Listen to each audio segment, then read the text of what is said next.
우리가 신앙생활하면서 그냥 아무 생각 없이 교회만 왔다 갔다 하는 신앙생활을 할 것이 아니라 또 주일이 됐으니까 오늘도 예배를 드려야지 하면서 어떤 습관적으로, 이것도 좋은 습관이죠. 좋은 습관이지만은 그런 모습으로만 교회 생활할 것이 아니라 종종, 늘 우리가 이런 생각을 가지고 살아야 됩니다. 내가 지금 믿고 있는 하나님은, 신뢰하고 있는 하나님은 어떤 분이신가? 하나님에 대해서 나는 얼마나 깊이 알고 있는가? 라는 것들을 스스로 물으면서 거기에 대해서 이제 우리는 더 우리의 신앙의 각성된 마음들을 일깨워야 될 것입니다.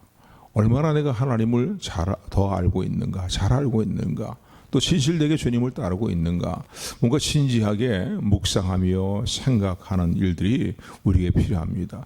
왜냐하면 대부분의 많은 사람들, 우리 교회는 물이 한 분도 없지만은 많은 사람들이 그냥 믿는다고 예수님을 믿고 하나님 믿는다고 하면서 하나님에 대해서, 우리 믿음의 대상이 되신 하나님에 대해서 별로 진지하게 생각해 보질 않습니다. 깊이 생각해 보질 않습니다. 말씀의 근거에서 삶의 체험들을 통해서 수많은 간증들을 통해서 오늘도 내가 신뢰하고 믿고 따르는 믿음의 대상이 되시는 하나님께서 어떤 무엇인가에 대해서 깊이 생각하지 아니하고 믿음 생활할 때가 참 많습니다. 그러나 이 사실을 여러분 아셔야 됩니다. 하나님을 더 깊이 알아갈수록, 그래서 베드로서에 있는 말씀처럼 우리 주 예수 그리스도와 하나님을 더 깊이 알므로 말미암아 너에게 평강이 많을지어다라고 축복하는 것처럼 이런 축복이 우리가 누리는 축복이 되기를 소원합니다. 주님으로 축원을 드립니다. 오늘 미가의 말씀은, 미가가 하나님에 대해서 그들의 어떤 삶의 이제 이스라엘의 어떤 역사라든가 처해 있는 모든 상황들이라든가 그리고 그들의 완악함이라든가 자신의 모습을 돌아보면서 하나님에 대해서 깊이 묵상하는 가운데에 미가 선지자는요, 자신이 정말로 가슴이 벅차오르는 감탄한 마음이 일어나게 됩니다. 감성이 막 그냥 뜨거워지는 거죠. 마음이 뜨거워지면서 이제 신앙을 고백하는 내용이 오늘 이제 18절의 말씀이다라고 볼 수 있습니다. 하나님을 깊이 묵상하고 하나님의 내 삶 가운데 행하신 일들, 지금도 내 삶 가운데 보시는 은혜 생각할 때에 우리의 냉랭한 가슴이 뜨거워지는 이 아침이 되기를, 이런 은혜가 우리의 이제 심령 가운데 이 아침에 임하게 되기를 소원합니다. 아멘. 아멘. 그래서 오늘 18절의 말씀 보면요, 이렇게 말합니다. 주와 같은 신이 어디 있으리까? 주와 같은 신이 어디 있으리까? 이걸 다른 말로 표현한다면 이렇게 표현해 볼 수 있겠죠. 이렇게 좋으신 하나님과 비교할 수 있는 신들은 온 세상에, 온 천하에, 온 우주 만물에 없습니다 라는 신앙의 고백입니다. 오직 주와 같은 신이 어디 있으리까? 이렇게 좋으신 하나님과 어떤 신이 비교가 될 수 있겠습니까? 그건 비교할 수도 없는 문제이고 비교 불가능한 일입니다라는 고백인 거예요. 그래서 오로지 하나님의 그 은혜와 그 사랑과 하나님에 대해서 더 깊이 알아가는 기쁨으로 말미암아서 이제 자신도 기뻐하면서 감탄할 뿐만 아니라 주변에 아직도 이런 하나님의 은혜를 알지 못하고 허황된 일들의 마음을 빼앗기고 살아가는 이들에 대해서 오늘 이제 증거하는 내용이 바로 오늘 본문의 말씀이다라고 볼 수 있습니다. 근데 이런 고백은요, 주와 같은 신이 어디 있으리까라는 이 고백은 모세만 한 게, 미가만 한 이런 고백을 한 것이 아니라 모세를 볼 때도 성경에 보면 신앙에 많은 이제 선진들이 이런 고백을 한 것을 볼 수가 있습니다. 그 대표적인 인물 중에 하나가 모세라고 볼 수 있겠죠. 그래서 모세는 출애굽기 15장 11절의 말씀을 통해서 또 모세도 이렇게 이제 감탄하면서 하나님께 영광을 돌립니다. 여호와여, 신중에 주와 같은 자 누구이까? 주와 같이 거룩하고 영광스러우며 찬송할 만한 위엄이 있으며 귀한 일을 행하는 자가 누구리까? 하나님 같으신 분이 없다는 거예요. 어떠한 신들도, 어떠한 존재도, 어떠한 상황, 어떤 것들도 하나님과 비교할 만한 것이 못 된다는 거죠. 비교할 것이 전혀 없다는 거예요. 온 우주 만물에 그렇다는 거예요. 온 세상에 그렇습니다라고 고백합니다. 그래서 모세는 오늘 이 조금 전에 말씀 읽어드린 출애굽기 15장 11절의 말씀을 보게 되면은 하나님은 귀한 일을 행하시리라는 거예요. 권능으로 오늘도 귀한 일을 행하신 하나님이 살아계시고 저와 여러분들의 좋으신 하나님 되심을 감사하는 우리 모두 되기를 주님으로 축원을 드립니다. 출애굽기 15장 11절의 말씀은 뭡니까? 이스라엘 백성들이 홍해 바다를 건너올 때에 이스라엘 백성들을 이끌고 지도자로서 이끌었던 이제 인물이 바로 모세 아닙니까? 그때 사건을 회상하니까 하나님 같은 분이 어디 계십니까? 큰 권능으로 바다를 가르시고 그 홍해를 마른 땅까지 건너게 하시는데 무려 우리가 홍해 바다 앞에 이르게 되었을 때에 참 난감한 상태에 있었는데 그러나 그 홍해 바다를 가르시고 우리를 하여금 그 홍해 바다를 건너게 하신 하나님의 권능은 너무나 크시다는 거예요. 그러면서 200만 명에 이르는 그런 이제 자신의 백성들이 하나님의 권능의 역사로 돌아보시는 은혜로 말미암아 홍해를 건너게 된 일들을 회상하면서 여호와여 주님과 같은 분이 어디 계십니까? 라고 모세도 동일한 고백을 하고 있는 것을 보게 됩니다. 여러분 그냥 홍해 바다를 건넜다 하면 그래 대단한 일이지 라고 생각할 정도가 아니라 그렇게 생각해서는 아직 그 정도로 생각하시면 안 되고요. 여러분 홍해 바다를 건너게 됐을 때 여러분 이스라엘 인구가 200만 명이 가깝습니다. 남녀노소 아이까지 다 했을 때 200만이 가까운 거예요. 출애굽해서 남자 장정들의 숫자만 세니까 60만이었으니까요. 전체 인구를 따지면 200만 명입니다. 여러분 200만 명이 적은 인구입니까? 그 홍해 바다를 갈라서 길을 내셔도요. 신당로 같은 길을 내신다 할지라도 좁은 길을 내시면은요. 그거 밤새 건너도 다 못 건넙니다. 그러니까 뭐 한 번 건널 때 말이죠. 뭐 몇천 명씩 쑥쑥쑥 나가면서 강을 건너지 이 바다를 건너지 않았겠습니까? 그러니까 하나님의 이런 권능에 대해서 여호와여 주와 같은 신이 어디 있습니까? 주와 같은 자가 어디 있습니까? 라고 그렇게 고백을 합니다. 그런가 하면 신명기 33장 26절에 보면은 신명기는 제명기죠. 모세가 이제 자신의 모든 임무를 거기가 완수될 때가 임무가 다 마치었다는 사실을 이제 생각하면서 그러면서 바로 약속의 땅 가나안 땅을 눈앞에 두고 모압 평지에서 이스라엘 백성들이 전에도 증거했던 말을 재차 증거하는 그런 유언과 같이 남기는 말이 바로 하나님의 뜻을 증거하는 것이 신명기의 말씀으로 볼 수 있는데 거기서 모세는 이렇게 말합니다. 여소리니여 하나님 같은 자 없도다. 그가 너를 도우시고 하늘을 타시고 궁창에서 위엄을 나타내시는도다. 여수론 하면은 이스라엘 백성의 애칭입니다. 나의 의로운 백성이라고 말씀하시는 하나님께서 너희는 나의 사랑하는 백성들이다 라고 표현하는 이스라엘 백성을 애칭하실 때 표현이 여수론이에요. 그러니까 이스라엘 백성이 이렇게 하나님이 사랑하신다는 거죠. 의로운 백성이라고 말씀하시고 실제로 하나님의 은혜가 아니면 어찌 의롭다고 여김을 받을 수 있겠습니까? 그런데 그럼에도 불구하고 이스라엘 백성이 이토록 사랑하시면서 그러니까 어여쁜 내 새끼라고 말이죠. 말썽꾸리기 자식이고 손주를 할지라도 말이에요. 그 할머니가 할아버지가 껴안고 막 그 사랑스러워서 그냥 어디 견딜 수 없는 그런 표현처럼 말이에요. 그 표현이 여솔이라는 표현이라고 볼 수 있습니다. 그 하나님께서 그러신 하나님께서 너희를 도우신다는 거예요. 너희를 사랑하시면 너희를 도우신다네. 어떻게? 권능으로 하늘을 타시고 궁창에서 위엄을 나타내시면 말이죠. 그래서 그러면서 그 고백하는 것이 뭡니까?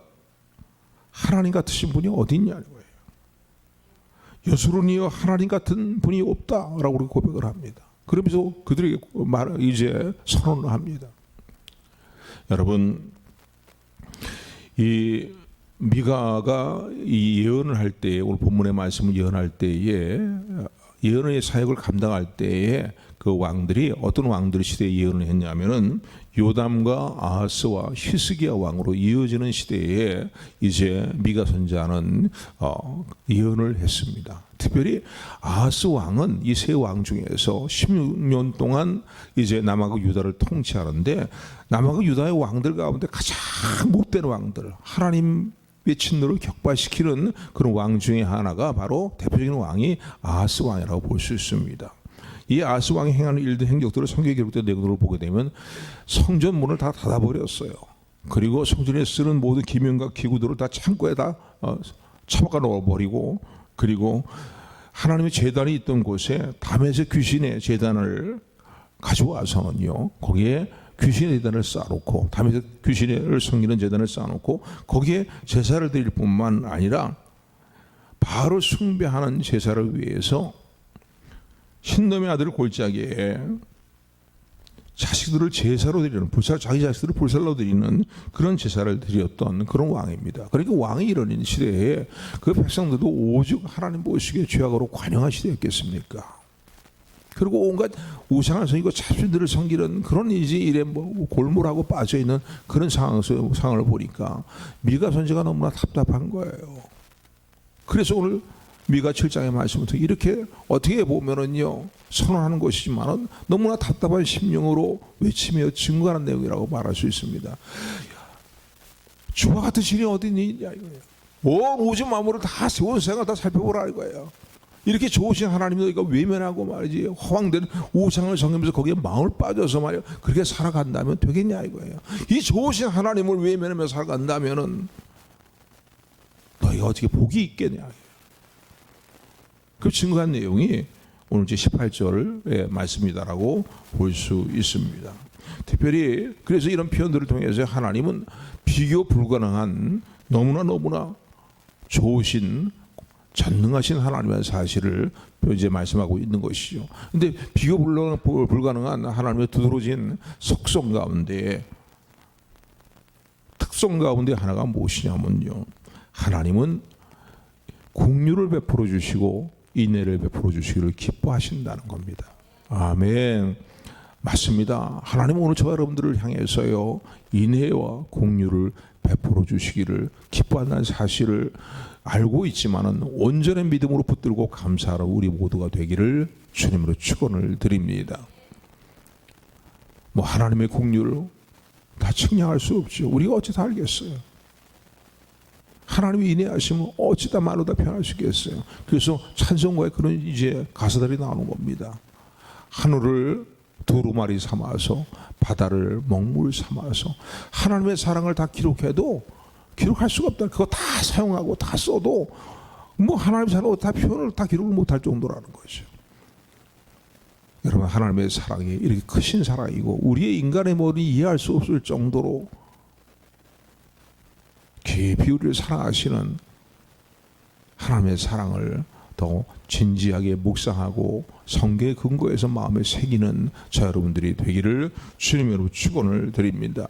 그 막 하나님의 권능이라든가 하나님이 주신 평강이라든가 뭐 하나님이 행하신 선하신 일들 뭐 그 많은 일들 공의로운 일들 뭐 표현할 수 있겠지만은 그 중에서 오늘 본문에 미가 선지자가 강조하는 내용이 무엇이냐면 하나님은 인애를 베풀어 주시고 긍휼을 베푸시기를 기뻐하신다는 사실입니다. 아멘. 아멘. 여러분, 인애라는 표현이 뭐겠어요? 이라는 표현을 헤세드라고 여러 차례 말씀을 드렸습니다.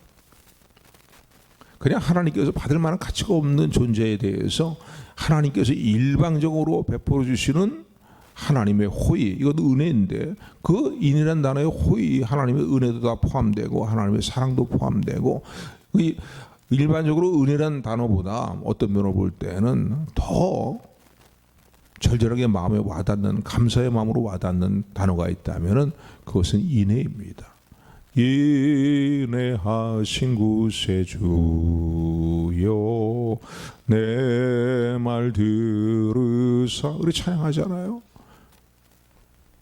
하나님께서 내가 원하기 이전에 벌써 하나님께서 일방적으로 나를 사랑하시고 긍휼을 베풀어 주시고 나에게 선을 베풀어 주시고 또 그 일들이 이루어나가실 때 사랑으로 성실하게 신실하게 이루어나가시는 인애의 하나님이신 것을 좋으신 하나님인 것을 참으로 감사하는 저 여러분들이 되기를 소원합니다. 긍휼히 여기신단 말이에요. 또 긍휼히 여기신다는 단어의 의미는 무엇이겠습니까? 다른 말로 표현한다면 최울하신다라고도 말할 수 있겠죠. 우리와 같은 입장에서 우리를 불쌍히 여겨주시는 거예요. 마치 아비가 시편의 말씀은 자식을 불쌍히 여기듯이 하나님은 우리를 불쌍히 여기신다. 왜? 그건 우리의 체질을 아시고 우리의 진토에 불과한 존재인 것을 아시기 때문에 우리를 보실 때마다 마치 자식을 볼 때마다 어버이가 불쌍히 여기는 것 같이 말이지. 아비가 불쌍히 여기는 것 같이 우리를 그렇게 불쌍히 여기신다는 거예요.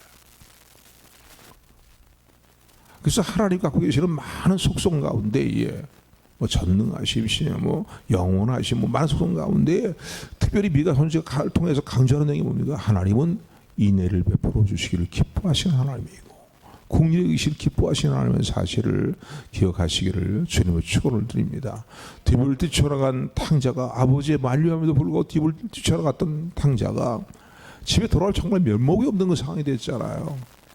그토록 아버지가 만류했음에도 불구하고 아버지 손길을 다 내뿌리쳐버리고서 말이지 내 멋대로 살아볼 곳이라고 나갔는데 결국은 거짓골이 돼갖고서는 비인털터리가 돼갖고서는 내가 아들로서 나를 받아주세요라고 아버지께 나갈 수는 없지만 면목이 없기 때문에 종의 하나라도 나를 받아주세요. 아버지 집에 있는 많은 종들 가운데 하나로 나를 받아주세요. 왜? 보니까 종들도 자기 아버지 집에 정말로 너무나 평안하면서 너무나 즐거우면서 풍성한 삶을 누리고 있잖아요.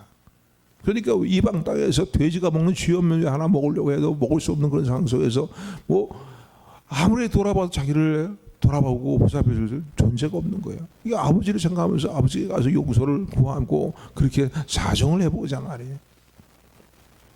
우리가 너무 잘 보는 탕자의 비유 아닙니까? 아들을 늘 긍휼히 여기셔.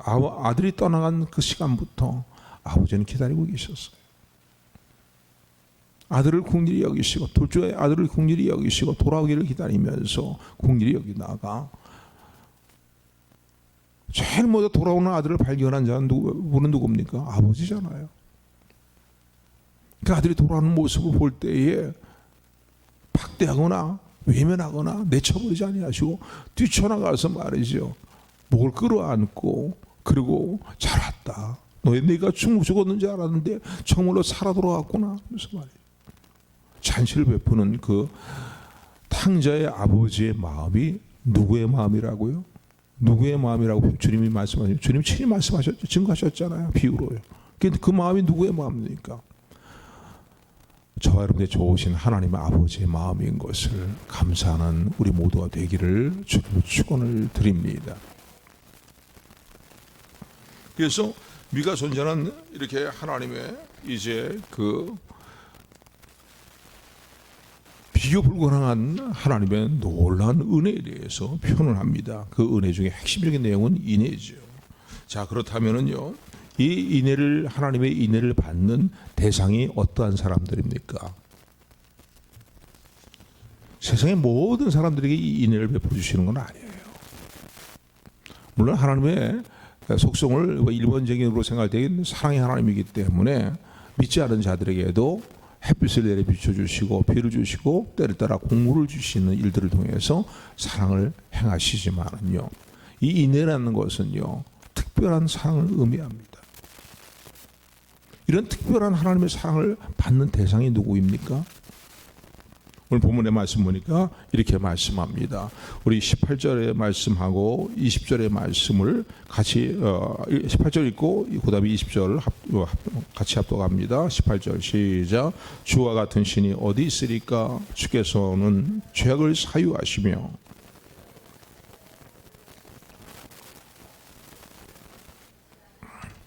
(20절) 말씀. 주께서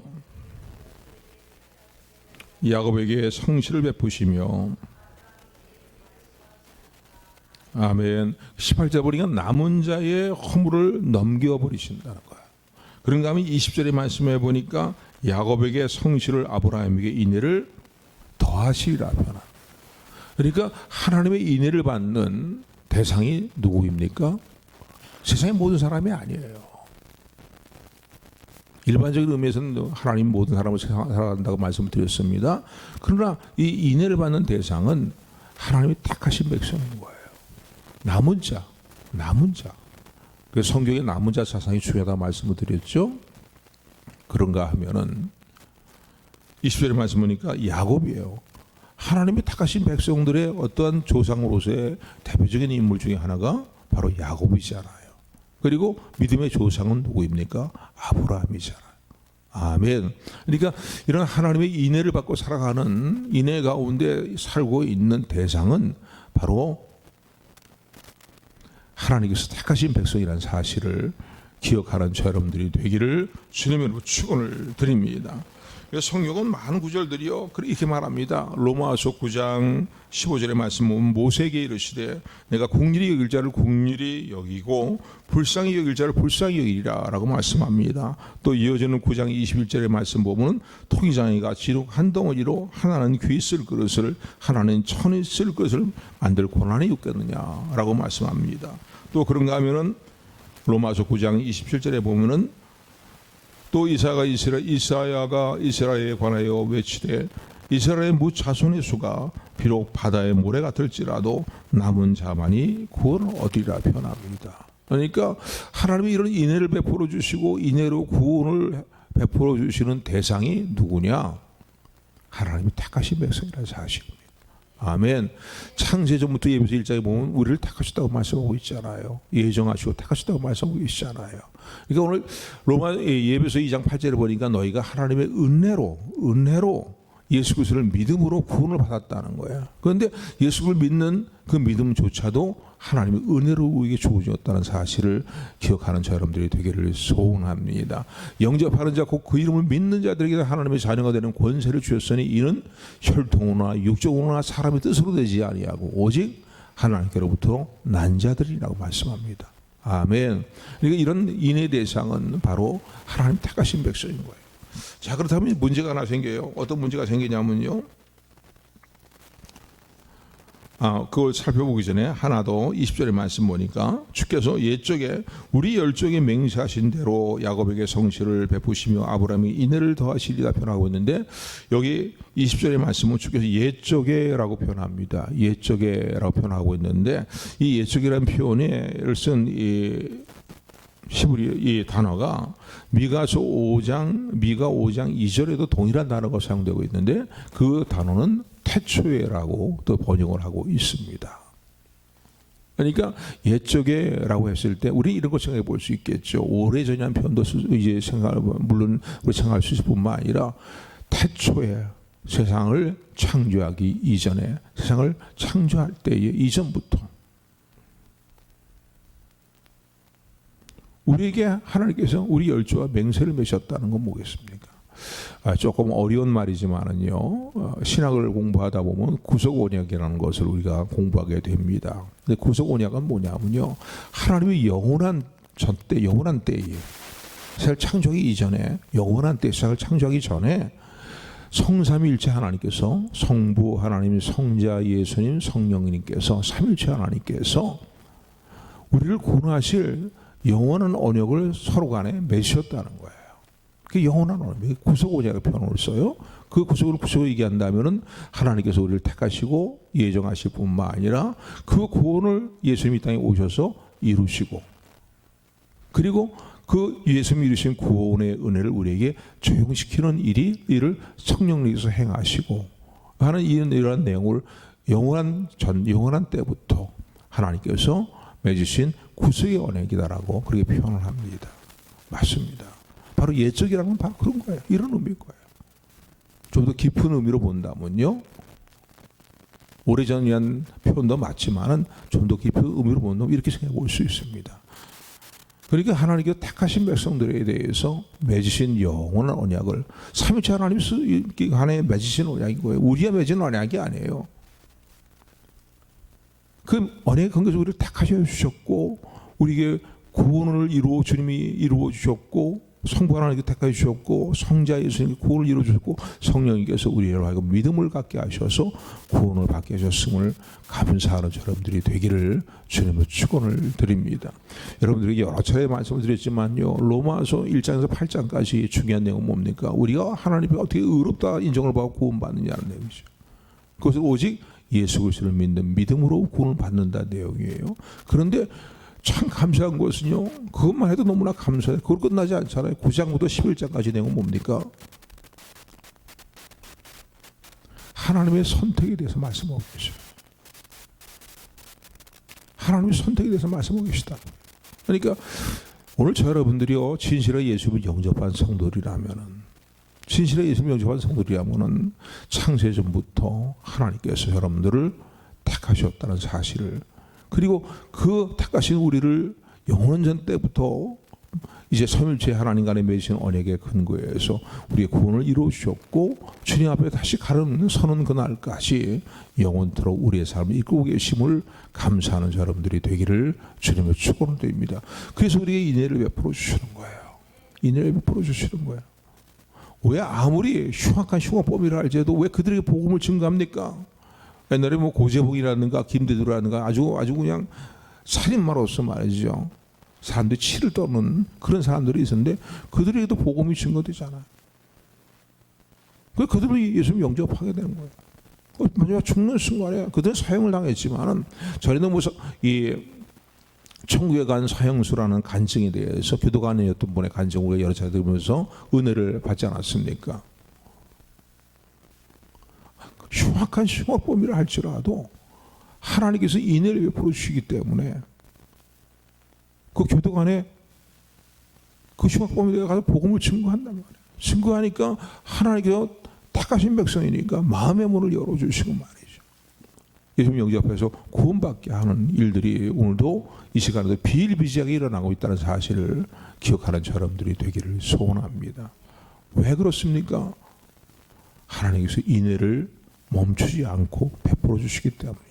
하나님이 인애를 베푸기를 기뻐하시는, 특별히 택하신 백성들에게 해당되는 문제인 거예요. 이 인애를 베푸기를 기뻐하신다는 사실을 참으로 감사하는, 성실함으로 인애를 베푸는 하나님을 정말로 감사하는 우리 모두가 되기를 주님으로 축원을 드립니다. 그래서 우리의 삶의 소망을 우리가 끝까지 가질 수 있는 거예요. 이 좋으신 하나님, 이렇게 좋으신 하나님, 인애를 베푸시고 긍휼을 베푸신 하나님이 누구의 하나님이다? 저와 여러분들의 하나님이신다는 거예요. 오늘도 저와 여러분들 향해서 예수 그리스도 안에서 너는 내 자녀다, 내 사랑하는 아들이다, 내 사랑하는 딸이다 말씀하시는 하나님의 아버지의 음성을 듣는 저 여러분들이 되기를 주님의 축원을 드립니다. 그래서 우리가 사람들을 바라볼 때도 그 사람이 행한 일로만 그 사람을 보지 않잖아요. 믿는 사람은 그래야 돼요. 하나님의 눈길로 상대방을 봐야 된단 말이에요. 그렇죠? 자기 할 수는 없지만은요, 항상 사람을 대할 때 우리 마음가짐이 그런 마음가짐이 되기를 소원합니다. 아멘. 왜 하나님 택하신 백성은 반드시 돌아오거든요. 반드시 주님 앞으로 나오거든요. 반드시 하나님 인애를 멈추지 아니하고 인애를 베푸시 기뻐하시는 하나님께서 말이죠. 그러니까 지금도요 이런 분들이 참 많아요. 제가 동기 목사 가운데 한 사람은요, 신학교 다닐 때에 뭔가 자기 아버지가 자기에 물려줄 재산이 있었대요. 그래서 그 재산을 이제 자기가 그 재산을 가지고서 물려주면은 그 재산을 가지고 이제 교회를 져서 짓고 그런 목회를 시작하겠다. 아주 그런 꿈을 가지고 있었다는 거예요. 그런데 이게 웬일? 아버지가 이제 혼자 계시다 보니까 다시 새 장가를 드셨어요. 그런데 자기에게 돌아올 그 재산을 그 새엄마한테 다 넘겨주고 말았다는 거예요. 몽땅 다 넘겨주고 말았다는 거예요. 그러니까 너무 정말 분노가 끌어오르고 막 그래갖고서는, 근데 그 순간에 인간의 못된 부분이 뭐냐면요, 하나님을 원망하게 되는 거예요. 신학생이 돌을 들고서는요 하늘에 내 던지면서 말이지, 하나님이 어디 계셔? 이러고 그냥 하나님께 막 그랬다는 거예요. 근데 하나님께서 제 동기 목사를 버리셨을까요? 안 버리셨잖아요. 나중에 목사 안수까지 받고 목사를 잘해요 지금도. 그리고 가만히 보면 그 친구가 정말 그 마음의 중심만큼은 하나님을 사랑하는 마음이 있어. 왜 이 말씀을 드립니까? 택하신 백성을 향하신 하나님의 인애를 그 무엇도 끊을 수 없고 그 사랑을 멈출 수 없다는 사실을 기억하며 감사하는 우리 모두 되기를 소원합니다. 자, 그렇다면 어떻게 살아야 될까요? 감사하고 찬양하고 또 하나님을 기뻐하며 하나님께 더욱더 가까이 나가는 삶을 살아가는 더욱더 온전한 믿음으로 살아가기 심심히 결단하는 저 여러분들이 되기를 소원합니다. 또 하나 아울러서 우리에게 늘 인애를 멈추지 않고 베풀어 주시지만 종으로 하여금 고의로 죄를 범하지 아니하게 하옵시고 그 고의로 행하는 죄가 고범죄가 나를 주장하지 못하게 하여 주시옵시고 하나님의 은혜를 아는 자로서 은혜에 부합된 삶을 늘 살아가는 나의 삶이 되기를 원합니다. 시편 19편에 있는 기도의 내용이잖아요. 나의 이런 마음과 묵상이 늘 주님께 연락되기를 원합니다. 이런 마음가짐을 가지고 기도하며 살아가는 우리 모두가 되기를 다시 한번 주님의 이름으로 축원합니다. 축원합니다.